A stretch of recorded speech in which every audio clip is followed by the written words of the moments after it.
Have you ever wondered how we really know things? How does a simple what if turn into a proven fact? Well, today, we're diving into the world of research, that systematic way we go about answering all the world's questions, from the really big ones to the small ones. I mean, think about it. Our lives are just full of questions, right?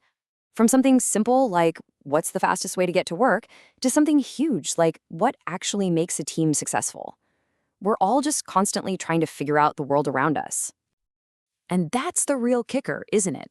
How do we get past our gut feelings or what we think is true and find answers we can actually count on? Well, that's the magic of research. It's the engine that separates a wild guess from solid evidence. Okay, so let's get specific. When we strip it all down, what exactly is research? Let's get a clear definition. Now, this definition might sound a little academic, but there are two parts here that are absolutely crucial. First, systematic collection. That just means it's a planned, organized process. You're not just stumbling around grabbing random facts. And second, with a clear purpose. Good research isn't a vague fishing trip. It starts with a very specific question you want to answer.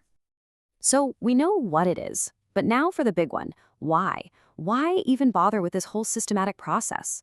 Well, the reasons we go on this quest for knowledge can be incredibly different. Sometimes research is about discovering some fundamental truth about how the universe works. Other times it's super practical, like developing a solution to a pressing problem. Sometimes you just want to understand a situation better. And, a really critical part of it is that all research builds on what we already know, which allows us to create brand new knowledge and push ourselves forward. Okay, so within all those different purposes, research usually heads down one of two main roads. Are you just trying to learn something for the sake of learning, or are you trying to solve a real practical problem? And this is a really important distinction. On one side, you've got basic research. This is all about knowledge for the sake of knowledge. It's driven by pure curiosity. On the other side, you have applied research. This is all about solving a specific real-world problem, like right now. A manager needs to figure out how to boost sales, or a city needs to fix its traffic problem. It's all very practical and timely. I love this cartoon because it just perfectly captures the spirit of basic research. I was just rubbing sticks together for fun. I didn't realize I was doing basic research. See? He wasn't trying to solve the problem of being cold. He was just curious. And that simple curiosity led to, well, one of the biggest game changers in human history. Now, applied research? That's a whole different ballgame. This is where the rubber meets the road. A company needs to know if its customers are happy. A boss needs to find the best way to get their team motivated. A business is trying to figure out why so many people are quitting. These are all immediate, practical problems that need answers right away. All right, let's talk about two terms that get confused all the time, but they are absolutely essential: methodology and methods. The easiest way I've found to think about them is the blueprint versus the tools. So, your methodology is your grand plan, your overall strategy. It's the why behind your approach. It's the blueprint. The methods, on the other hand, are the actual tools you use to get the job done. The surveys, the interviews, the experiments, they're the how. And this iceberg analogy is just perfect. The methods, the surveys and interviews, that's the tip of the iceberg. It's the part everybody sees. But the methodology, that's the massive, invisible foundation under the water. It's the whole theory and strategy that gives your research its strength and direction. So if methods are the tools, then what's actually in the toolkit? Well, for the most part, researchers have two main toolkits they can pull from. Yeah, when you see a word cloud like this, it is easy to feel a little overwhelmed. You see all these terms thrown around: qualitative, quantitative, statistics, surveys. It can feel like a lot to wrap your head around. But here's the good news: it's actually way simpler than it looks.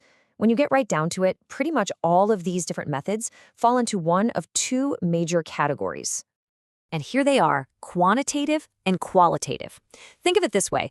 Quantitative research is all about breadth. It uses numbers and stats to get a big picture view, usually from lots of people. Think large-scale surveys. In contrast, qualitative research is all about depth. It uses things like interviews and observations to understand the why behind the numbers, getting a really rich, detailed understanding from a smaller group of people.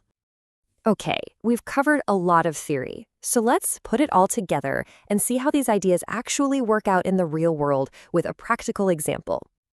So imagine you've been tasked with studying the impact of the TRNSMT Music Festival on the people who actually live in the area. This is a huge event, right? There are going to be some good things and some bad things, which makes it a perfect example of an applied research problem. All right, put your researcher hat on for a second.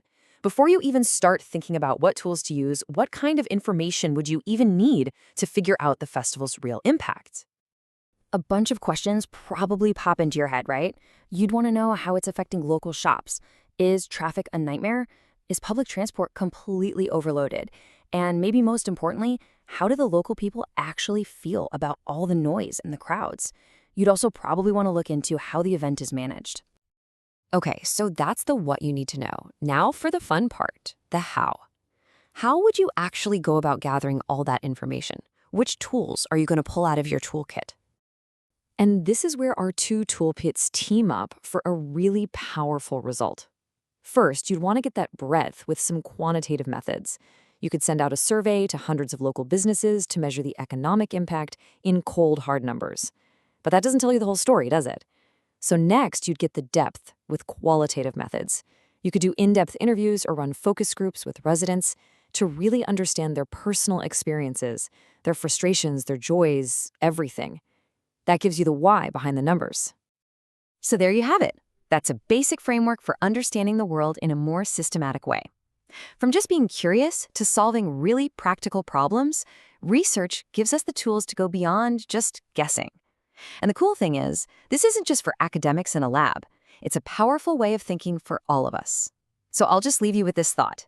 Now that you have the framework, what questions about your world are you ready to answer?